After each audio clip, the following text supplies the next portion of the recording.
अस्सलाम वालेकुम। अब हम टाइट्रेशन की कैलकुलेशंस करने लगे हैं। टाइट्रेशन बेसिकली डायरेक्ट टाइट्रेशन होती है, नॉन एक्वस एक्वस टाइट्रेशन होती है, बैक टाइट्रेशन होती है और इसमें आ जाती है ग्रेविमेट्रिक। काफ़ी किस्म की टाइट्रेशन हम करते हैं। हम डायरेक्ट टाइट्रेशन की आपको कैलकुलेशंस बताएंगे, बैक टाइट्रेशन इसके बाद बनाएंगे। बेसिकली कैलकुलेशंस तो एक तरह से ही होती हैं, प्रोसीजर भी एक जैसा ही होता है। आज जो हम करने लगे हैं टाइट्रेशन की कैलकुलेशन हम करेंगे नेप्रोक्सन सोडियम के ऊपर।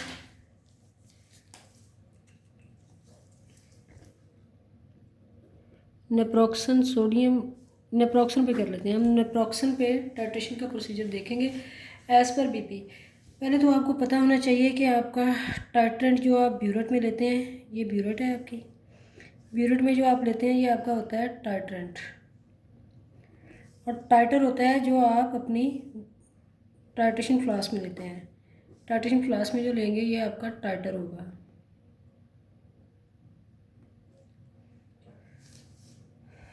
टाइट्रेट जिसको आप कहते हैं। अब आपने टाइट्रेट अपना जो भी आपका सैंपल होगा वो किसी भी सॉल्वेंट में डिज़ोल्व करना होता है, वो आपका टाइट्रेट होगा। फिर आपने ब्यूरेट में लेना है जिसके साथ आपने उसको स्टैंडर्डाइजेशन करनी है उसकी। ये NaOH के साथ होती है स्टैंडर्डाइजेशन इसकी, नेप्रोक्सन की। NaOH का सोल्यूशन बनाते हैं, बना के उसको स्टैंडर्डाइज़ करना है आपने। स्टैंडर्डाइज़ करके जो हमने पिछली वीडियो में बताया है स्टैंडर्डाइजेशन का प्रोसीजर, स्टैंडर्डाइज करके जो फैक्टर आएगा वो फैक्टर आपने यूज़ करना है। वो फॉर एग्जांपल 101 हो या समथिंग कुछ भी हो, 0.9 में हो, तो वो फैक्टर आपका बेसिकली मोलैरिटी और नॉर्मेलिटी का फैक्टर यूज़ होगा। इसमें क्या होता है कि आपको एक फैक्टर गिवन होता है जो बुक आपको देती है कि 1 ml ऑफ NaOH इक्विवेलेंट होता है जी नेप्रोक्सन के। तो कितने नेप्रोक्सन के इक्विवेलेंट होगा वो आपको किताब में दिया गया होता है। जैसे 23.03 mg ये बुक ने दिया हुआ है आपको। और जब आपने इसको कैलकुलेट करना है तो आपने कैसे करना है, ये आपकी बेसिकली नॉर्मेलिटी या मोलैरिटी है। तो इसमें फार्मूला जो यूज़ होगा वो ऐसे होगा कि आपका परसेंटेज प्योरिटी जो आप निकालते हैं, परसेंटेज प्योरिटी है, ये आ जाएगी आपकी volume used multiplied by factor, ये वाला फैक्टर, फिर इसको नॉर्मेलिटी या मोलैरिटी से, और फिर 100, नीचे आ जाएगा वेट टेकन, जो वेट आपने सैंपल का लिया होगा mg में। अगर फैक्टर आपका mg में है तो वेट mg में लें, अगर फैक्टर ग्राम में है तो वेट ग्राम में ले सकते हैं। इनमें से दोनों में से कोई एक यूज़ होगा। आपने देखना है कि आपका फैक्टर किस में है। तो बुक हमें कहती है कि जी 200 mg आपने वेट लेना है, ये आपको बुक के अंदर रिकमेंडेड होता है। अब आप इसमें करेंगे, आप इसमें पहले वॉल्यूम यूज़ निकालेंगे, volume used by sample. Volume use जो है ना वो आप टाइट्रेशन करके निकालते हैं। इसमें ऐसे होता है कि आपने सैंपल को रन करना है उसके अगेंस्ट, और आपने देख लेना है कि टाइट्रेशन के थ्रू आपका वॉल्यूम यूज़ क्या निकला है। फॉर एग्जांपल 8.7 ml निकल आता है हमारा। फिर हमने ब्लैंक भी रन करना है जिसमें आपने सैंपल नहीं डालना, बाकी सारा सेम प्रोसीजर रिपीट करना है। बेहतर है कि आप कर लें, अगर तो रिकमेंडेड है फिर तो लाजमी करना होता है, अगर रिकमेंडेड नहीं भी है तो भी ब्लैंक आप रन कर लीजिए। फॉर एग्जांपल ब्लैंक का हमारा 0.1 आता है तो हम यहाँ वॉल्यूम यूज्ड निकाल सकते हैं। वॉल्यूम यूज्ड आपका आ जाएगा 8.7 माइनस 0.1, तो ये तकरीबन 8.6 ml हो जाएगा। अब हम इसको फार्मूला में वैल्यूज़ को पुट करते हैं। फार्मूला हमारा परसेंटेज का है जी, volume used 8.6 multiplied by factor 23.03, ये इसका जो फैक्टर आपने बुक ने आपको दिया होगा। आगे है जी नॉर्मेलिटी और मोलैरिटी। जो भी आपने स्टैंडर्डाइजेशन करके फैक्टर निकाला हुआ है वो आपने जिस सोल्यूशन के साथ आप टाइट्रेंट को जिसको यूज़ कर रहे हैं उसको आप स्टैंडर्डाइज करोगे, स्टैंडर्डाइज करके एक फैक्टर निकलेगा, वो फैक्टर आप यहाँ लिखोगे। वो 0.9 में भी हो सकता है, इसकी ±10% होती है, 1 ±10% लिमिट होती है। आपने स्टैंडर्डाइज करना है बुक के अकॉर्डिंग, फिर आपने यहाँ लिखना है। ये परसेंटेज प्योरिटी का 100 है divided by wait in mg। आपने जितना वेट लिया है वो यहाँ आप लिख देंगे। अगर आपका फैक्टर mg में है तो वेट भी mg में लेना है, अगर फैक्टर ग्राम में है तो वेट भी ग्राम में लें। इसको हम कैलकुलेट कर लेते हैं।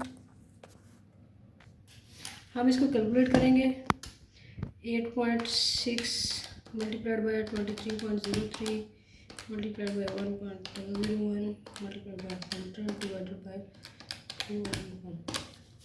तो ये रिज़ल्ट आए हमारे 99.08 राउंड ऑफ करके। अब जो आपके रिज़ल्ट आते हैं टाइट्रेशन में इस तरह से, वो आपके रिज़ल्ट होते हैं एज इज़ बेसिस। इसको हम कहेंगे एज इज़ बेसिस।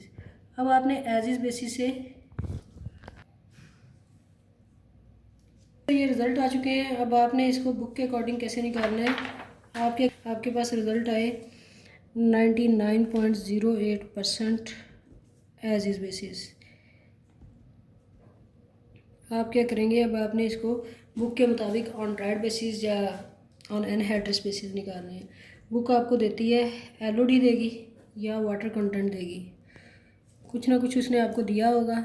वो फॉर एग्ज़ाम्पल आपके वाटर कंटेंट या एलओडी जो आपने खुद कॉलफिशर से निकाले हैं या आपने एलओडी अपना ओवन से निकाला है, वो 0.4% फॉर एग्ज़ाम्पल इसका है।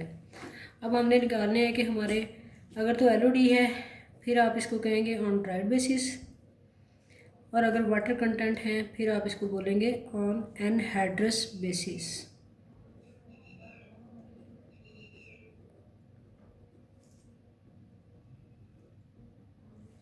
अगर एलओडी है तो on dried basis. Final result तो आप क्या करेंगे, अपने एजिज़ वाले आपने जब अपने रिज़ल्ट ओडीबी या ऑन एनहाइड्रस बेस निकालने हैं, उसके लिए आप क्या करेंगे, आपने अपने एजिज़ बेसिस वाले रिज़ल्ट लेने हैं 99.08, इसको डिवाइड करना है 100 माइनस एलओडी और वाटर कंटेंट, दोनों में से कोई एक दिया होगा आपको। आपने दोनों में से जो कोई एक दिया हुआ है उसको ले लेना है और मल्टीप्लाइड बाय इस परसेंटेज को ख़त्म करने के लिए परसेंटेज से मल्टीप्लाई करते हैं 100 से, परसेंट में आंसर लेके आने के लिए। अब आपका 99.08 है और हमने 0.4% लिखा है हमारा, तो 100 माइनस 0.4 हो जाएगा multiplied by 100, then 99.08 divided by 100 minus 0.4। आप निकालें कि क्या निकलता है कैलकुलेटर के ऊपर, 99.6 हो जाएगा मल्टीप्लाइड बाय 100। आपने इसको सिंपली निकाल लेना है 99.08 डिवाइडेड बाय 99.6 इंटू 100। तो ये रिज़ल्ट आपके आगे, इनको आपने राउंड ऑफ करना है 99.48%। इसको अगर तो आपके एलओडी है तो ऑन ड्राइड बेसिस कहेंगे, अगर वाटर कंटेंट है तो ऑन एनहाइड्रस बेस कहेंगे। ये वाली जो है ये आपका फाइनल आंसर होता है। टाइट्रेशन में होता क्या है कि बुक या तो आपको इसमें लिमिट देती है या इसमें देती है। आप चूँकि अपने मटेरियल को एज इट इज़ ही यूज़ कर रहे होते हैं, इसलिए हम उन रिजल्ट्स को एज इज़ कंसीडर करेंगे। जब आप अपनी टाइट्रेशन कंप्लीट करते हैं तो आप एज इज़ कंसीडर करेंगे, फिर आप अपने वाटर कंटेंट या एलओडी की बेस पे उन रिजल्ट्स को कन्वर्ट करेंगे ऑन ड्राइड बेसिस या ऑन एनहाइड्रस बेस, जो कि आपके बुक की रिकमेंडेड लिमिट होती है। जैसे बुक आपको लिमिट देती है फॉर एग्ज़ाम्पल 99 to 101%, तो ये जो लिमिट है ये ऑन ड्राइड बेसिस या एनहाइड्रस बेसिस होगी, ये इन दोनों में से एक होगी। ये डिपेंड करेगा कि आपके एलओडी है या वाटर कंटेंट है। ये बेसिकली सारी टाइट्रेशंस में यही प्रोसीजर फॉलो किया जाएगा। अगर बैक टाइट्रेशन करते हैं तो वहाँ पे ब्लैंक का वॉल्यूम ज़्यादा होगा। आप यही प्रोसीजर अडॉप्ट करेंगे तो आप हर तरह की टाइट्रेशन में अपनी कैलकुलेशंस कर सकते हैं। बहुत बहुत शुक्रिया।